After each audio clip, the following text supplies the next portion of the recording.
This is the 10 o'clock news with Deborah Norville. Coming out revealing secret negotiation between the Nazis and the Zionists in 1933, which allowed German Jews and their assets to go to Palestine. Rich Samuels joins us tonight with the story of the controversy behind the book and the author's struggle to write it. Rich? Deborah, with the rise of Adolf Hitler to power in the spring of 1933, the Jews of the world were faced with a dilemma. They could raise a cry of protest, a cry few would heed, or they could make a deal with Hitler, a deal that would bring a step closer their dream of an independent Jewish state. The choice they made was difficult and agonizing. This new book describes that choice. The book is called The Transfer Agreement.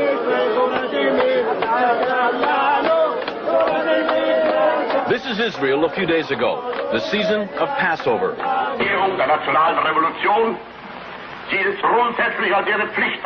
And this is Germany 51 years ago, the blossoming of Adolf Hitler's springtime.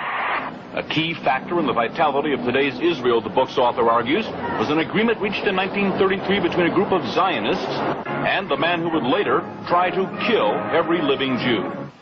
The great irony is that Adolf Hitler became the chief economic sponsor of the State of Israel.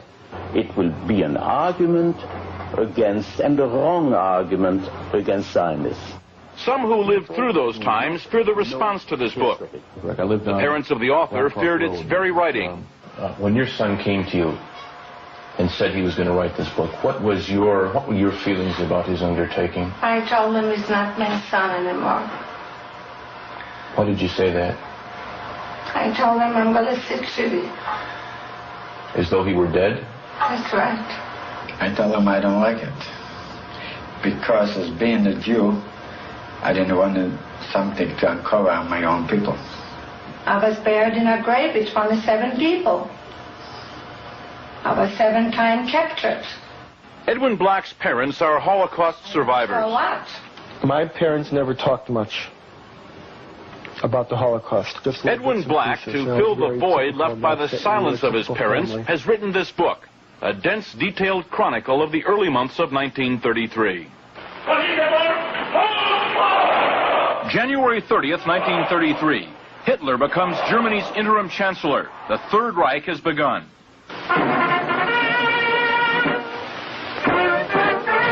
But in this country, on March 4th, attention is diverted by the inauguration of Franklin Delano Roosevelt. More power to you, President Roosevelt. The entire country's behind you, thrilled with hope and patriotism. But ominous headlines tell what's already happening to the Jews of Germany. The protest of American Jews was heard almost immediately. It was based on only the sparsest of press reports, and nowhere was that protest more vocal than here in New York City.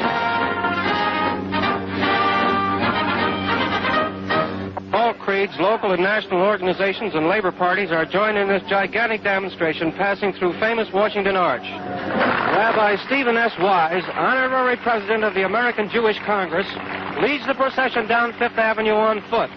Father arranged for the first great mass meeting at Madison Square Garden to protest Hitlerism.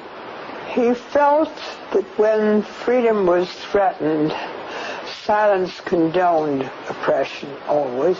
Thousands who waited hours behind police lines rush forward as the doors of Madison Square Garden are open. Jews and Gentiles join in the race for seats, and 22,000 of them get in. I was a young kid then, you see, as a teenager. And I belonged to a Zionist youth group. And we were all summoned to go to that rally. Well, it was a very agitated crowd. Many Yiddish speaking, a few English speaking. Rabbi Wise mounted an appeal to the Jewish people to do something to save Jewish honor. Most of the important, well-established Jews were very angry at him, said this was sensationalism, and that if anything happened to the Jews in Germany, the blood of the Jews would be on his head. Dr. Stephen S. Wise, rabbi of the Free Synagogue and a national leader of liberal thought, speaks in behalf of the Jews of the United States. This is not a Jewish meeting. This is the conscience of America making itself felt.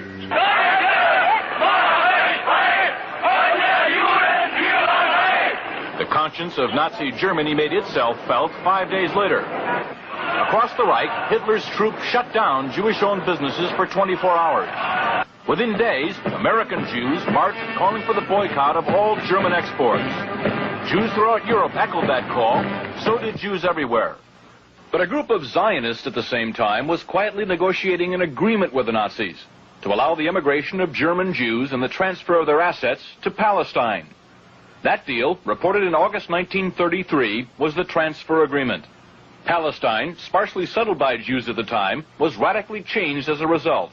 I lived in Palestine from 1933 to 1936, and we saw every week transports of German Jews coming to settle in Palestine. And many new professions were introduced by them into the country, and they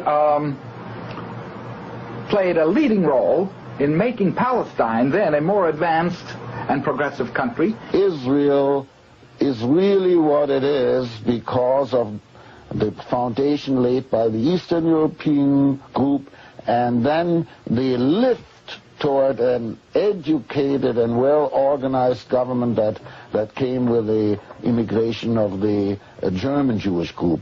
German Jewish settlement of Palestine was, for a time, official Nazi policy. These photos of Jewish life in Palestine, along with a lengthy text, appeared in 1934 in the Berlin paper Der Angriff. The publisher, Hitler's propaganda minister, Joseph Goebbels. A Nazi Visits Palestine was the title of the multi-part series. A medal was struck by Goebbels in commemoration. On one side, the swastika. On the other, the Star of David. Hitler demanded one concession for the transfer agreement, that the call for a boycott of the Reich, raised by Jews here and elsewhere, be rejected by the Zionists. The Zionists made that concession. And so, while Nazis were marching in Germany, and while Jews were marching here, diplomacy was running a more important story. In the Mediterranean, where the dream of a nation-state for Jewish people came a step closer to reality. The story in this book some will find hard to accept. I still feel the hurt. But after I read it, I said, I'm all with you. Go ahead and write it. Because everything was exactly what happened, and that's the truth, and you cannot deny it. And the truth must prevail. And I'm not worried by the people who will find the book in bad taste. The smart people, the intelligent people, the people who went through will understand. The author is torn between two profound feelings.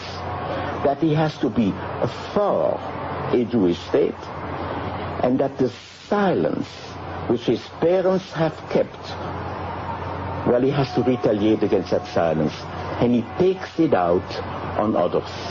It was a quest. It took me around the world. Financially, it depleted me. Emotionally, it drained me. And as far as my being a Jewish person and understanding my Jewish identity and my relationship to Israel and the Holocaust, it has fulfilled me. It has given me identity. That he tries to exorcise his own demons by creating ghosts to visit the nights of others is really a very personal drama. And my only hope is that he will not damage the people, the state, and the brethren and sisters whom he proclaims to cherish. Did you find what you wanted to know? Yes, I know what happened, and I know why. The transfer agreement will be available shortly. Macmillan is the publisher. Deborah?